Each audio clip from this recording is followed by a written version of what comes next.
So welcome once again. So এই চ্যাপ্টারে আমরা দেখব অ্যাডজাস্টমেন্ট এবং রিটাচটা কি। সো এই দুটো কিন্তু খুব ইম্পর্টেন্ট দুটো টপিক। সো অ্যাডজাস্টমেন্ট যেটা হচ্ছে, আমরা ধরেন যে আমাদের যে পার্টিকুলার যে ভিডিওটা আছে, সো এই ভিডিওটার আমরা যেটা করব, আমরা হচ্ছে গিয়ে একটু কালার কারেকশন করব। অ্যাডজাস্টমেন্টের থ্রুতে আমরা কালার কারেকশন করি।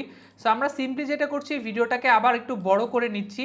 করে যাওয়ার পরে আমরা যখন এখানকার এই যে এখানে দেখেন একটা অ্যাডজাস্টমেন্ট অপশন আছে, এই অ্যাডজাস্টমেন্ট অপশনে আসবেন। অ্যাডজাস্টমেন্ট অপশন থেকে কিন্তু আপনারা বিভিন্ন কালার কারেকশন করতে পারবেন। আপনার যদি মনে হয় যে একটু টেম্পারেচার কমাবেন বা টিন্ট কমাবেন বাড়াবেন, যে কালার কারেকশনের যে ব্যাপারটা, এই কালার কারেকশনটা এখান থেকে করতে পারবেন। এক্সপোজার বাড়ানো কমানো করতে পারবেন। তো আমি আসলে এখানে সবচেয়ে বেশি যেই জিনিসটা ইউজ করি, আমি হচ্ছে গিয়ে ভিগনেটটা একটু ইউজ করি। একটু ভিগনেটটা ইউজ করলে আসলে একটু সিনেমেটিক একটা ফিল দেয়। এই যে দেখেন in running any চারপাশে একটু ব্ল্যাক একটা হয়ে যাচ্ছে, এটা একটা সিনেমেটিক একটা ফিল দেয়। সো এটাই হচ্ছে কি অ্যাডজাস্টমেন্ট। এবং আপনি অ্যাডজাস্টমেন্টের সাথে আরেকটা যে জিনিস আপনাদের কাজে লাগবে, সেটাকে আমরা বলি হচ্ছে কি রিটাচ, ঠিক আছে?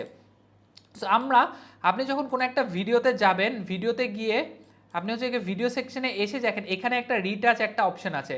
আপনি যদি রিটাচ অপশন সিলেক্ট করেন, আপনি কিন্তু এখান থেকে আপনার ফেসটা, আপনি যদি ফেসটা দেখা যাচ্ছে যে আমিটা যেমন এখন তো এই শ্যুটটা যেমন 4K তে করা, দ্যাট মিনস আমার চেহারাটা কিন্তু একদম স্মুথ অ্যাজ বাটার, ঠিক আছে? দেখেন অনেক স্মুথ কিন্তু। বাট আপনাদের যদি এমন হয় যে আপনারা একটু লো কোয়ালিটি ভিডিওতে করেছেন, আপনার হচ্ছে কি স্কিনটা খুব একটা স্মুথ না, সেক্ষেত্রে কিন্তু আপনারা চাইলে এরকম স্মুথ করে নিতে পারবেন। স্মুথ দিলে দেখা যাবে আপনার চেহারাটা খুব প্লেন হয়ে যাবে। আপনার দাঁত যদি হলুদ থাকে, দাঁত আপনি এরকম সাদা করে নিতে পারবেন।